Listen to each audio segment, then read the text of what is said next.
Huh. Interesting. Oh shit, what the? Wait. Wait, that's gorgeous. What the fuck?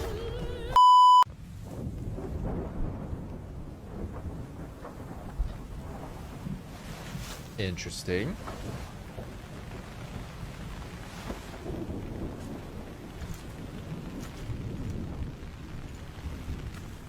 Interesting. Vittorio Montelli, in the name of our family, I swear, Giacomo Faciaspina will soon bow before you in regret.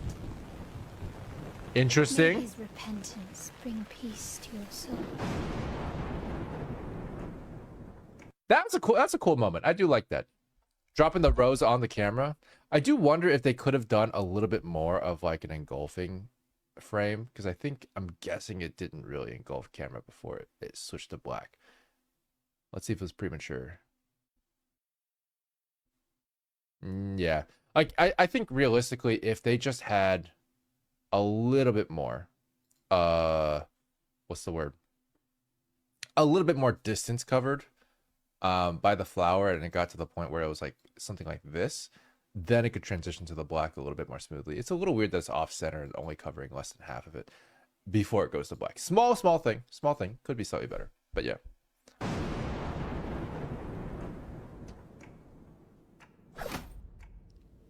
And the lighting is so good. I mean, this is mostly a comp thing, to be fair, but the lighting on this is very good. They have an extra glow, but it's cool. Damn. Good morning, Mr. Faciaspina. Faciaspina. It seems you had quite a restful night. Do forgive us for being so forward. So she's British, but she's in Italy, I guess? Okay, cool. The Montelli family is known for their bold greetings. Montelli is that Italian? Anyway, I'm fine. What a shame you were unable to attend Tori's funeral. Perhaps before the carnival, you might find some time to pay your respects while the prospect for amends still remains. Well, morning hours are precious. Therefore, the physics on her looks really good. It's very bouncy. I shan't impose any further. Enjoy the rest of your day, Mr. Faciaspina. I'll see you at the auction. Good use of shadows. Interesting. It's a lot of talking so far, and a lot of the lip sync doesn't match because of the language differences, but yeah. Next, we have the banquet. Starting bid, 50,000 monai. Bidder number 4, 55,000 monai. 60,000. Pretty cool lighting. 100,000. 150,000. 200,000. Bidder number 3. 200,000 monai going once, going twice. Sold for 200,000 monai. These are cool shots. I really like look at this from a directing standpoint. Like, I love this shot.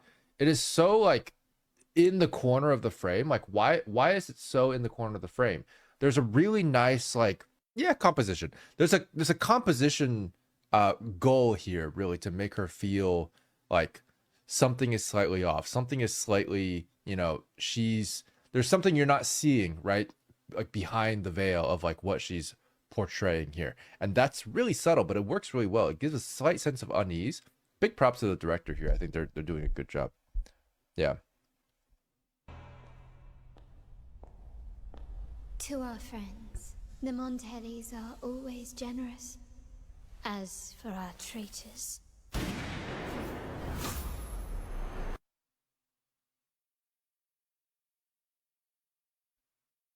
Huh. Interesting. Oh shit, what the?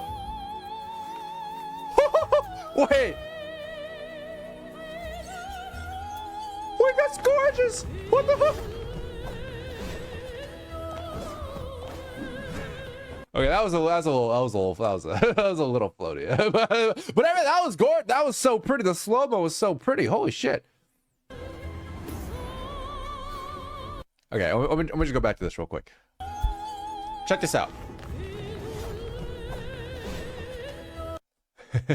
So right here, like this is cool.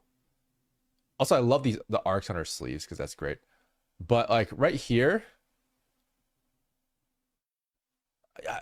you can't. I mean, you can't really jump like this because you're adding like a lot of stress to your torso here. She's leaning back before she actually jumps. You see that? If you ever try to do this, you will fold into the ground. Just in real life, that's what'll happen because you're basically too top heavy if you lean back before you jump. Generally speaking, when you jump up, your torso and like your center of mass has to be relatively well balanced over your foot. If it's not, it's just going to accentuate bouncy toy. Like you step on it and you jump on it. If you land on a pogo stick at a weird angle, you will fly off into a different direction.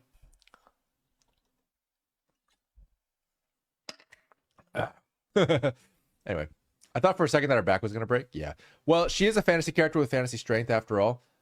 So that's a I mean, it's a valid argument. Many people make that argument, but it's a fallacy. It's not a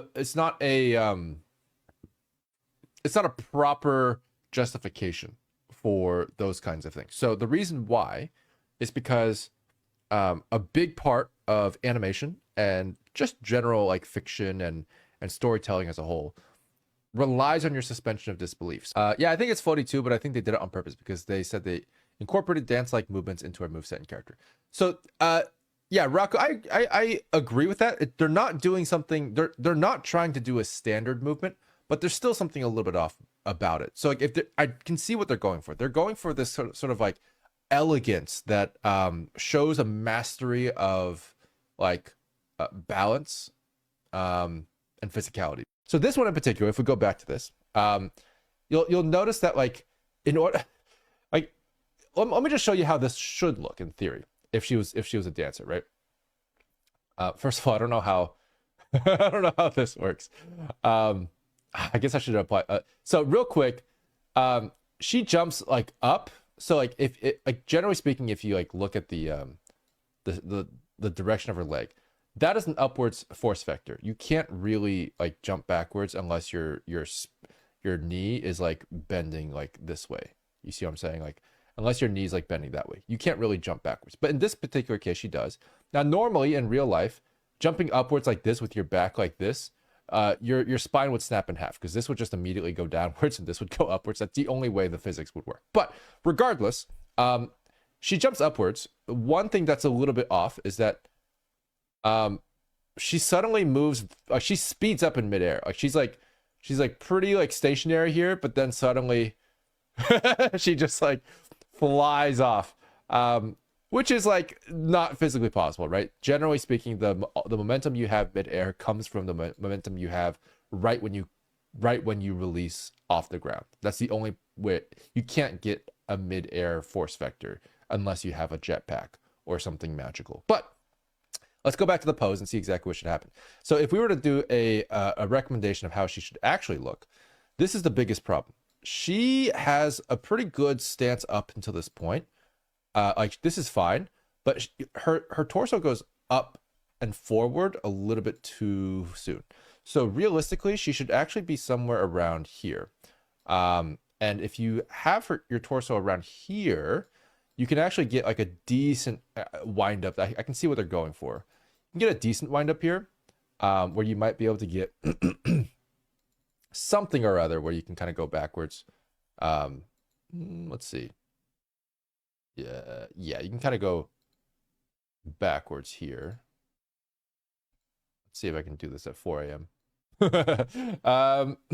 It's been a while. I'm rusty. Yeah, this is fine. So you could do something like this, right? And the arm would be like back here, right? Just a little bit more here. What this would allow you to do is it allows you to create essentially, I mean, I wouldn't bend her up backwards just quite as much, but I'm going to ignore that for now. What this allows you to do is create a force vector that is going to uncoil. So like you create this spring here, essentially the spring here, Notice how this knee is bent in a way where the line between the foot and the torso is diagonal, right? Earlier, like, or not even earlier, like right now in the actual animation, you can see like this force vector is basically going upwards. It's going upwards relative to the ground. It's actually going slightly forwards, which is even worse. But the idea is that if you want to go backwards, you have to have this spring go backwards. So this has to go backwards. This has to point backwards. So if you notice and you do that, this would look a lot better if she jumped sort of like from here and then like had more of like a force vector along this particular arc, right? And then she jumped backwards that way, but it's fine. Yeah. Hello, I'm glad you noticed that. I enjoy this segment, but I actually noticed how funny she speeds up in two backflips. Yeah, exactly. Yeah. Maybe stomp the enemy to move. Yeah, you could jump on an enemy. That's another great example of like how to change force vectors in midair because you jump off something. Yeah, like her center of mass is just off, and I think that's an animation thing. Yeah.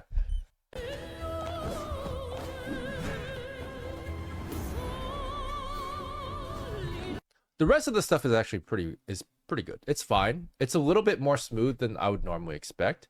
It has some implications, which is kind of cool. But let's take a look at it real quick. This is fine. It's a little slidey, but other than that, it's like fine. So the only thing strange about it, of course, is that like, and I think this is intentional, but she's moving so smooth that she doesn't really react to things. She kind of like pre-reacts. Pre-acts? Pre-action. Animator pre-acts. Sorry. Anyway, because of the pre-action that she does, it feels like she's predicting everyone's movements, which is actually fine because I think that's what she's trying to do. So that's cool. But this part's a little weird. I don't want to get too nitty-gritty into it because it's going to last forever. But technically speaking,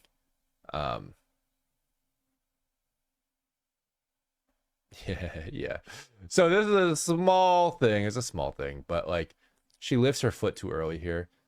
It's really tough because in real life, like generally speaking, if you have your legs straddled, have you guys ever noticed that when you have your legs straddled, it's actually quite difficult to shift your weight onto the other leg?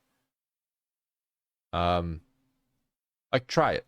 Like you have to like really push yourself to the other leg, like when your legs are sufficiently far apart. So notice how she just sort of effortlessly like lifts her leg here. The problem with this pose in this particular animation is she would fall over. Like this weight has not been shifted properly enough to say for sure that it's going to be balancing on this particular leg. And I don't think it would necessarily look better if they fixed it because it's like fine. But I noticed it immediately. Like she's not balanced here, and because of that, she looks a bit floaty for these frames here. You see that? See how there's but it's not the spine. It's actually the butt specifically. Like anyway, the spine should be aligned over the butt, but the butt is sort of like the main sort of center of mass kind of object, I should say. If the spine is leaned back, you do have to kind of manipulate the butt position a little bit more, in that like you have to like the quote unquote like center of mass is closer to like here, which is true. But generally speaking, it's the butt that you need to look at. I mean, the main thing really is to make sure that you don't lift this foot too early, because as long as you keep this foot here, what happens is the center of mass is balanced between 2 points of contact, and that's actually fine. That's good.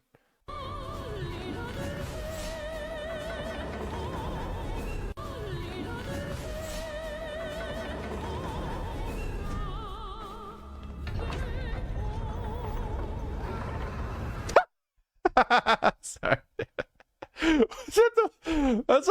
The scream was so good. The scream, that's some sort of Wilhelm, I don't know, wait, what the fuck? Okay, that's a stairway. These guys, okay, I thought these guys were floating for a second, but they're not. They're good.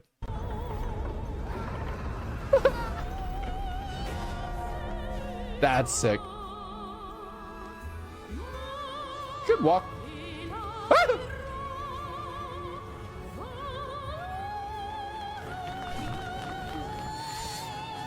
Is this your invitation to dance, gentlemen? No need to rush. The ball has only just begun. That is so, oh my god, that is so cool, dude. She's got a gun. Oh my god, she's got a gun. Oh wow. So this is a really good example of like what, like, executing this well. Like this is, first of all, this pose, guys, this pose, like, oh dude, like, look how well balanced she is. Like, that's a very strong pose, right?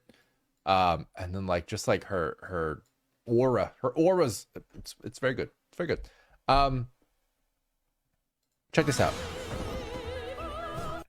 This feels really cool. So this is like, again, going into this sort of like, she's just pre-acting to everything. Right here, notice how good this flip feels. That's a great flip. Look, so this is a good flip because notice how when she straightens her leg, it's at an angle. She's got the correct force vector to go backwards. Very good. Very good. Good notes. And not only that, but she's balanced all throughout here. So she actually crouches properly and is properly balanced over her center of mass this whole time with a spine that isn't like preemptively flying backwards. So it's like well balanced on top of her center of mass, essentially, right? Before she jumps, which is very, very important to be able to properly manipulate that weight into the air.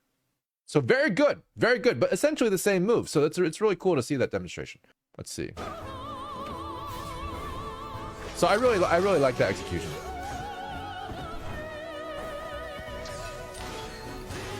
Oh, this is gorgeous, dude. Oh, that's gorgeous. Well, that okay.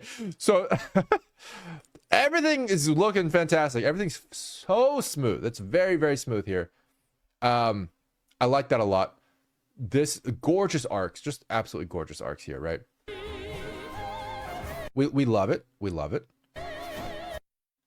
This part a little weird, and specifically just because you can't stop spinning in midair.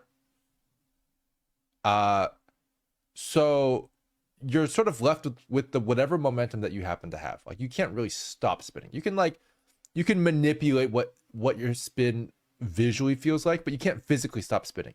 Now the issue here is that like she actually, I mean, she should be lower here as well because of gravity, but overall she's basically in a loose pose. So what this means is that she's not like typically for a backflip, if you're like fully extended or if you are fully tucked, you have some control over what your visual spin looks like, right? You can sort of spin faster or slower that way, but you can't fully stop. But either way, a loose pose is sort of in between, where you have basically very little control over like your actual pose. Like this is a very loose pose. So you're kind of at the mercy of whatever momentum you have in this particular pose. So she's coasting on passive momentum from her initial spin, and she's spinning at a certain rate. But before she lands, she already straightens out. So she's already straightened out here. She hasn't touched the ground yet. And then she just sort of goes down. And then she touches the ground, like around here. So she's that's not technically, you're not allowed to do that usually. I find that to be a little bit floaty because of it. But that's a small thing. Yeah.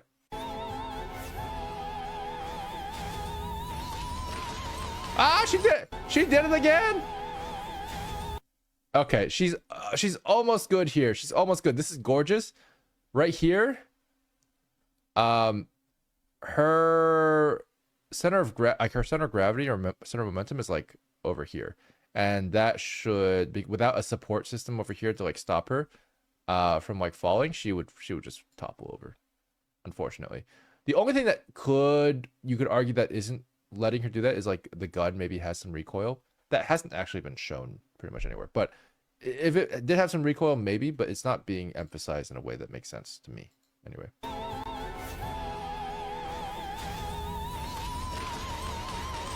That's cool.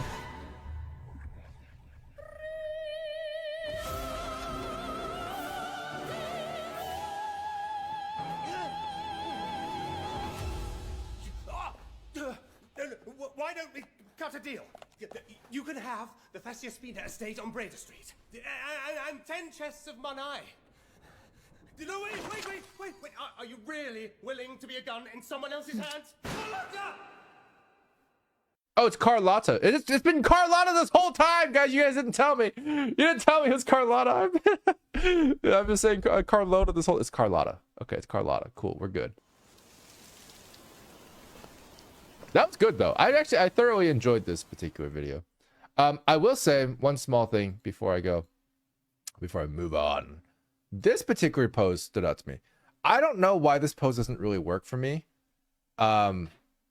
Because she's holding a gun. And she's holding it upright, which is fine. But I almost feel like... So, this is the thing. This is the thing.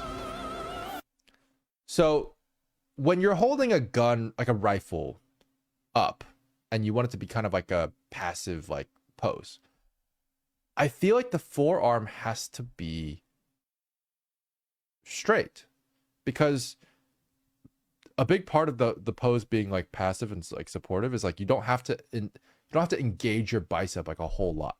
This is a very bicep engaging pose. You notice how, like, this is basically like a bicep curl. Like, most of the weight's going down here. Like, but I will say that the pose itself could be improved simply if you had the forearm straight up. And what that looks like essentially is like this. Like, you'd have this a little higher, and then you'd have something like this. Maybe I could draw this a little bit less phallically. Oh, it's so hard. It's so hard, guys.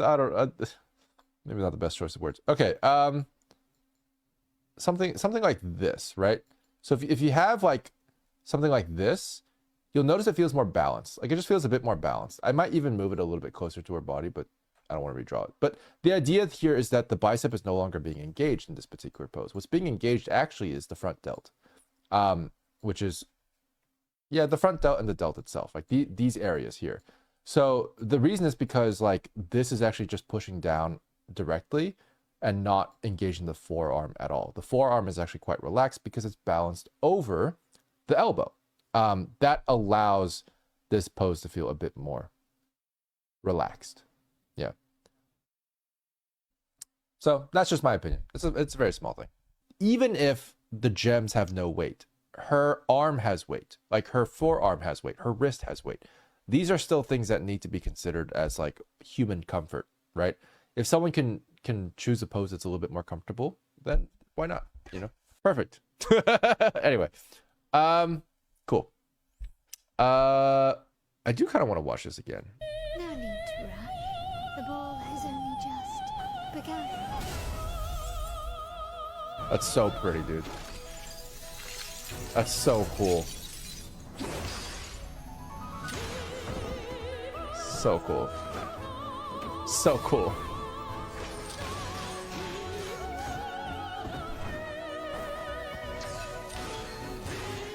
This is gorgeous. This is absolutely gorgeous.